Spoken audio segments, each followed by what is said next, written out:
I want to discuss with you this afternoon why you're going to fail to have a great career. I'm an economist. I do dismal. End of the day, it's ready for dismal remarks. I only want to talk to those of you who want a great career. I know some of you have already decided you want a good career. You're going to fail too, because, goodness, you're all cheery about failing. Canadian group, undoubtedly. Those trying to have good careers are going to fail because really good jobs are now disappearing.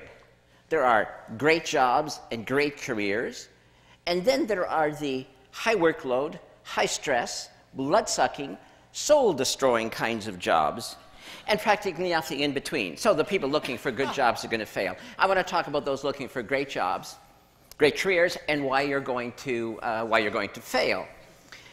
First reason is that no matter how many times people tell you, if you want a great career, you have to pursue your passion, you have to pursue your dreams, you have to pursue the greatest fascination in your life. You hear it again and again, and then you decide not to do it. It doesn't matter how many times you download Stephen Jay's Stanford commencement address, you still look at it and decide not to do it. I'm not quite sure why you decide not to do it.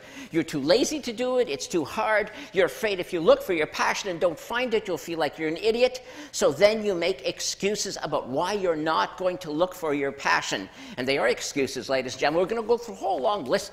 Your creativity and thinking of excuses not to do what you really need to do if you want to have a great career. So for example, one of your great excuses is, well, great careers are really and truly, for most people, just a matter of luck. So I'm going to stand around, I'm going to try to be lucky, and if I'm lucky, I'll have a great career. If not, I'll have a good career. But a good career is an impossibility, so that's not going to work. Then your other excuse is, yes, there are special people who pursue their passions, but they are geniuses. They are Stephen Jay. I'm not a genius. When I was 5, I thought I was a genius, but my professors have beaten that idea out of my head long since. And now I know I am completely competent. Now you see, if this was 1950, being completely competent, that would have given you a great career. But guess what? This is almost 2012, and saying to the world, I am totally, completely competent, is damning yourself with the faintest of praise. And then, of course, another excuse. Well, I would do this, but, well, after all, I'm not weird. Everybody knows that people who pursue their passions are somewhat obsessive, a little strange. Okay, you know, a fine line between madness and genius. I'm not weird. I've read Stephen Jay's biography. Oh, my goodness. I'm not that person. I am nice. I am normal. I'm a nice, normal person, and nice, normal people don't have passion. But I still want a great career. I'm not prepared to pursue my passion, so I know what I'm going to do, because I have a solution. I have a strategy. It's the one Mommy and Daddy told me about. Mommy and Daddy told me that if I worked hard, I'd have a good career. So if you work hard and have a good career, if you work really, really, really hard, you'll have a great career. Doesn't that, like, mathematically make sense? Not. But you've managed to talk yourself into that. You know what? Here's a little secret. You want to work? You want to work really, really, really hard? You know what? You'll succeed. The world will give you the opportunity to work really, really, really, really hard.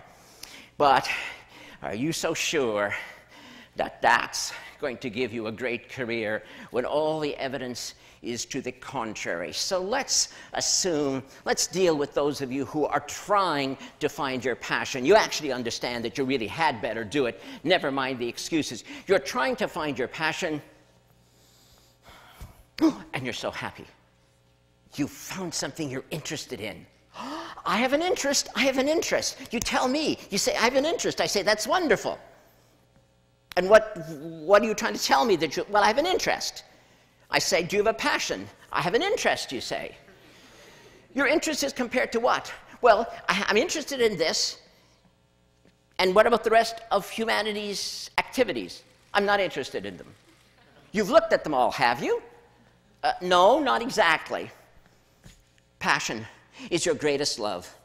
Passion is the thing that will help you create the highest expression of your talent. Passion, interest, it's not the same thing. Are you really going to go to your sweetie and say, marry me? You are interesting. Won't happen.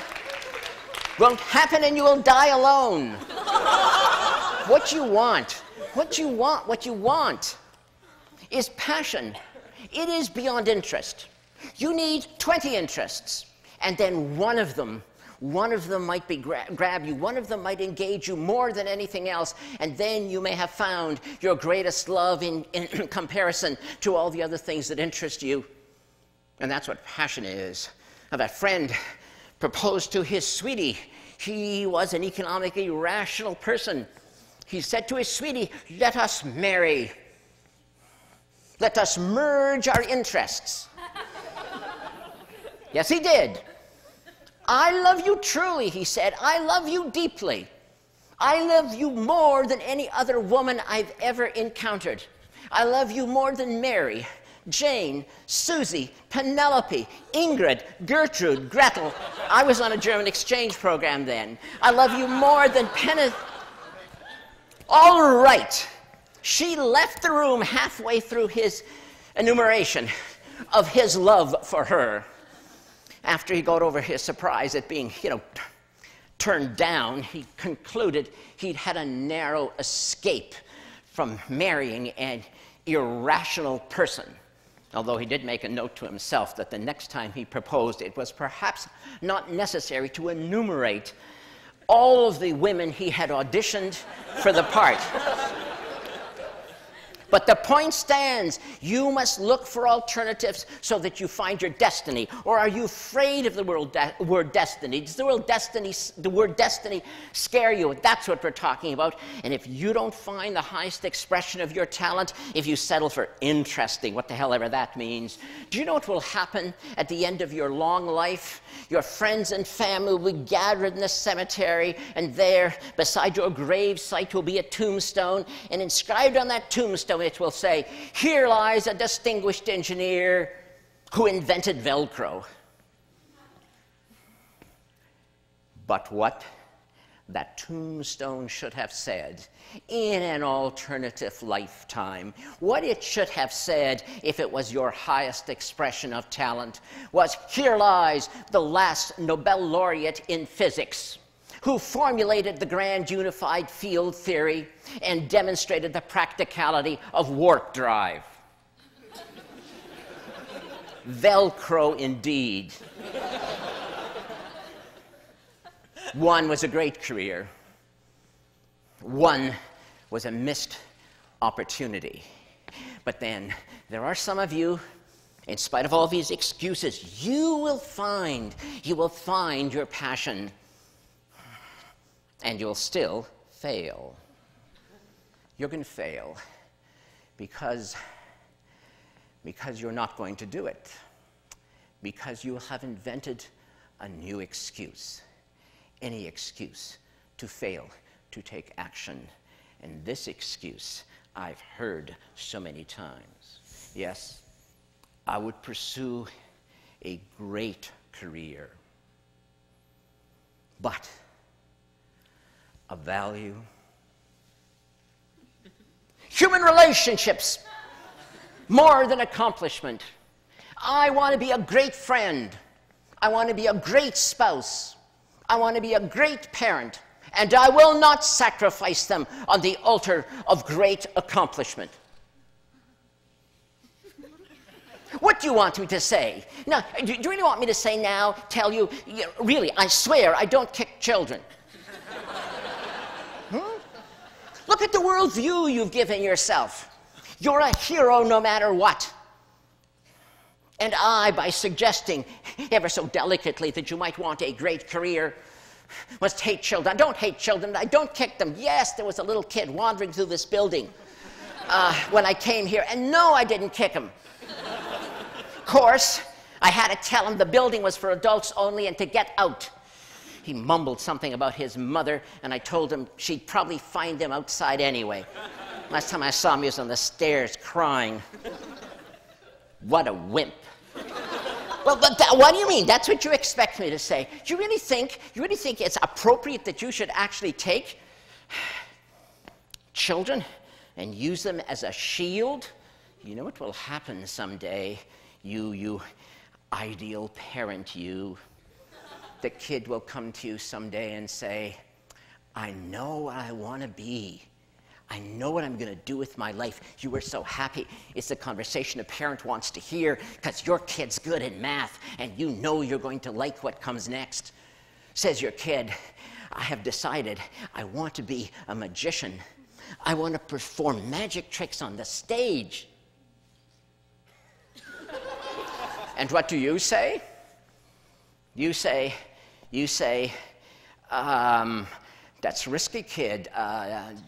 Might fail, kid. Don't make a lot of money at that, kid. You know, I don't know, kid. You should think about that again, kid. You're so good at math. Why don't you? And the kid interrupts you and says, but it is my dream. It is my dream to do this. And what are you going to say? You know what you're going to say? Look, kid, I had a dream once too, but. So how are you going to finish the sentence with your but? But. I had a dream too once, kid, but I was afraid to pursue it. Or are you going to tell him this? I had a dream once, kid, but then you were born.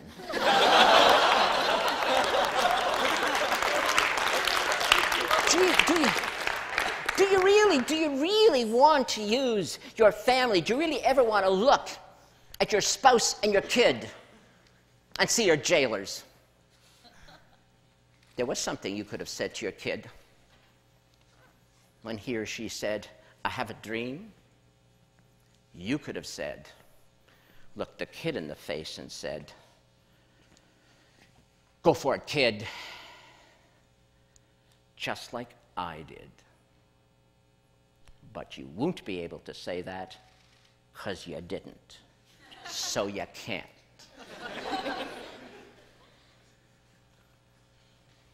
And so the sins of the parents are visited on the poor children.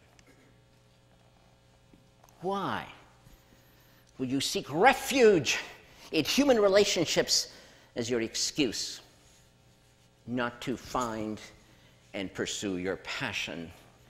You know why. In your heart of hearts, you know why, and I'm being deadly serious. You know why you would get all warm and fuzzy and wrap yourself up in human relationships. It is because you are. You know what you are. You are afraid to pursue your passion. You're afraid to look ridiculous. You're afraid to try. You're afraid you may fail. Great friend. Great spouse, great parent, great career. Is that not a package? Is that not who you are? How can you be one without the other? But you are afraid. And that's why you are not going to have a great career. Unless that most evocative of all English words, unless. But the unless word is also attached to that other most terrifying phrase. If only I had, if only I had, if you ever have that thought ricocheting in your brain, it will hurt a lot. So those are the many reasons why you're going to fail to have a great career, unless